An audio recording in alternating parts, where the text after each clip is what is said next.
It's been a while since my last post, and I've been trying not to beat myself up for it.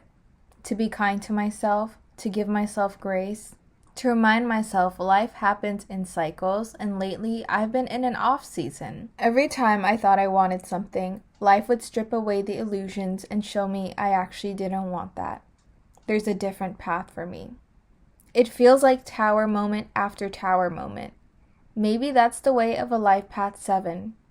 Always rebuilding, yet rarely do I feel I come out as the chariot. At the end of August, I challenged myself to post twice a week in September. It has been over a month since my last post. I overlooked eclipse season and the profound effects it would have on me. Saturn also retrograded back into my first house. September was a month of introspective energy. I redirected all my energy inward and back to myself. I deactivated my main TikTok account for a little over a month, and I started to produce videos for my beauty TikTok shop affiliated account again. It's been a while since I posted on that account, and I'm slowly finding enjoyment in creating content again, and content creation again. I deleted the TikTok app from my phone and could only access the platform through tablet and desktop. During my time off TikTok, I re-explored what creativity and artistry meant to me. I finished all of the 20th Century Fox X-Men movies. I started doing at-home mat Pilates again and syncing my workouts with my cycle. More intense and high-impact activities during my follicular and ovulation phases, and less intense, low-impact activities during my luteal and menstrual phases. I also started to read fiction again. After months of my copy of Legend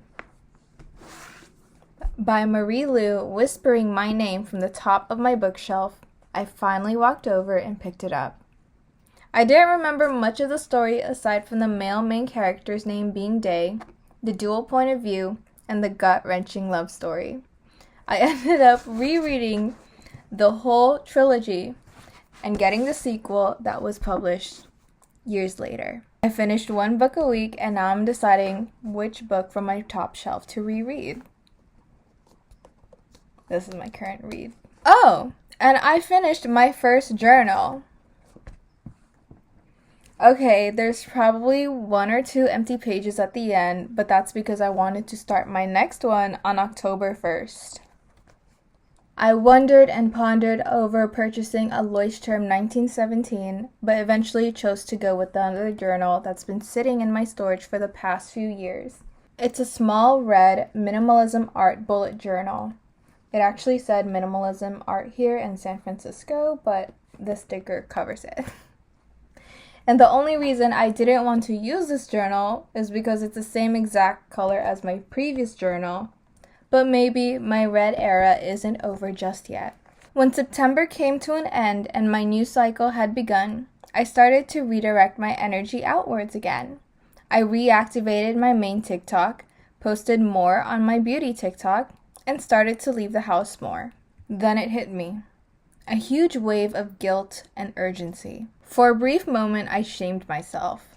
I shamed myself for doing nothing and sitting, consuming media during the past month. I felt shame for consuming more than creating. When I took several deep breaths, I realized I had been productive. I had rested. Rest is productive and restorative. Rest creates an environment for reflection. Yes, I felt shame for a while, until I noticed I felt more calm. Regulated? This nervous system work must be working. The time had already passed anyway. It's not like I can go back in time and spend it differently. And honestly, if I had spent it differently, this post wouldn't exist. This video wouldn't exist. When I let go of the guilt, I started to get curious and reflective. One thing I've been revisiting lately is what consistency means to me. Because I felt like shit when I stopped posting on Substack. Reflecting on the past month, especially working with my cycle and energy levels, I realized consistency isn't about doing the same thing every day with the same energy as if I were a machine. Have I confused consistency for repetition? There's a saying, follow your plan, not your mood. And many times I find myself asking myself, do I follow my feelings too much? Sometimes I wish I was the kind of person that could just stick to the plan. There's a comfort in structure and the predictability of routine. Yet every time I've tried to force that kind of consistency, I end up disconnecting from myself. And life, again, shows me it has other plans for me. Now, this isn't to say I lack structure. I've just learned to be fluid, to adapt, to surrender. It's like my soul keeps showing me that the more I try to control, the more resistance I create. My growth has never come from forcing. It's come from listening. I have been called sensitive, moody, and maarte my whole life, and for a long time I believed that was a flaw. It has taken me years to see that being attuned to how I feel is not weakness. It's intelligence, wisdom. My moods are like the moon's phases, shifting, revealing, reflecting. They are signals and messages from my body, from my intuition, showing me when something's in alignment and when something isn't in alignment. Now, it's still important to move with clarity and discern the fine line and blurry boundaries between rest and laziness, just as it is important to be fluid, ride the waves, and flow with the cycles. There's a deep surrender that comes with realizing how much rigid routines, structure, and discipline are just desperate grabs for control. I never really liked those words anyways, and have instead replaced them with rituals, foundations, and devotion. I've realized that for people like me, people who move through seasons, who feel everything deeply, who create from intuition, consistency is not about repetition. It's about rhythm. It's not doing the same thing every day. It's about staying in relationship with myself every day. There's a difference between discipline that's born from control and devotion that's born from care. The first is rigid, the second is rooted. I no longer want to build routines that punish me when I shift, when I pivot. I want foundations that bend with me as I grow. That's why I started to think of my creative practices and even my healing as cyclical, because everything is. There are days when my energy wants to be seen and shared, and other days it needs to turn inwards and refill, recharge. Both matter. Both are part of my plan. Following my mood isn't being inconsistent, it's being in tune. It's my body's built-in navigation system, a system that moves in spirals, not straight lines. I don't want to be consistent like a machine.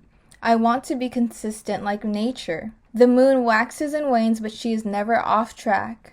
The tides rise and fall, but they always return. The trees shed and bloom in their own time, yet we never doubt their rhythm. My kind of consistency is like that. Always moving, always changing, yet still constant in its devotion to the cycle. The more I honor that rhythm, the more life seems to meet me where I am. Things flow easier, ideas come naturally, my nervous system feels safer, and I can trust my own timing again. Following my mood isn't me being flaky, it's me being faithful. Faithful to the part of me that knows when to rest and when to rise. So maybe the thing I need to be most consistent with is flowing with the cycles. Flowing with my own springs, summers, autumns, and winters. I'm not going to be on all the time. Sometimes I'll be in an off-season era, but that's just what it is. An era. A period of time.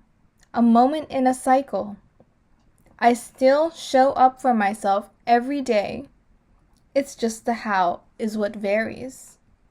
So, that was my latest Substack post. I posted it last week just to share my reflection about consistency and how I believe I've been confusing consistency with repetition for a very long time, and I would punish myself for not being consistent enough when I failed to show up, or when I stopped showing up because of my mood, because of my energy levels. I've been learning, redefining what consistency means to me, how that looks like in my life, and practicing that, implementing that, living that. For a long time, for many years, I always thought something is wrong with me because of the demanding hustle culture,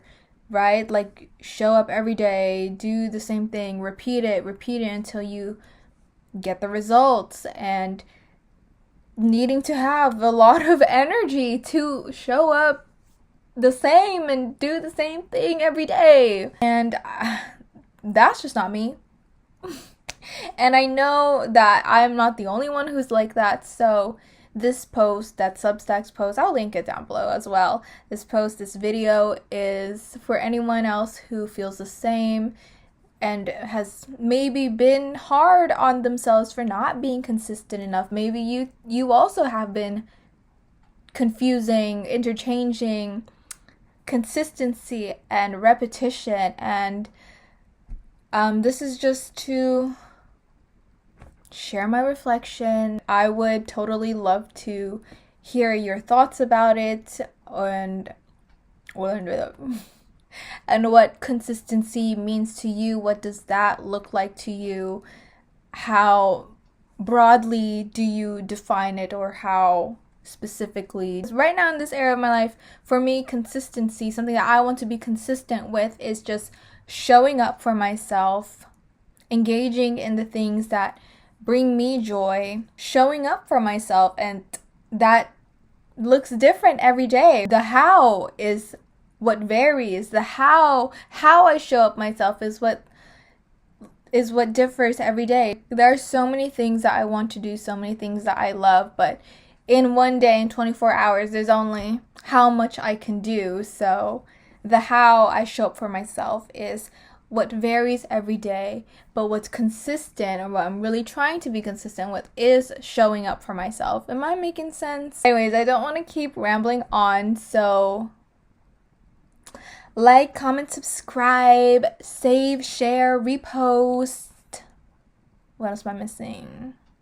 I think I got them all. But really, I would love to hear your thoughts on this and what consistency means to you, or any of the things that I went over.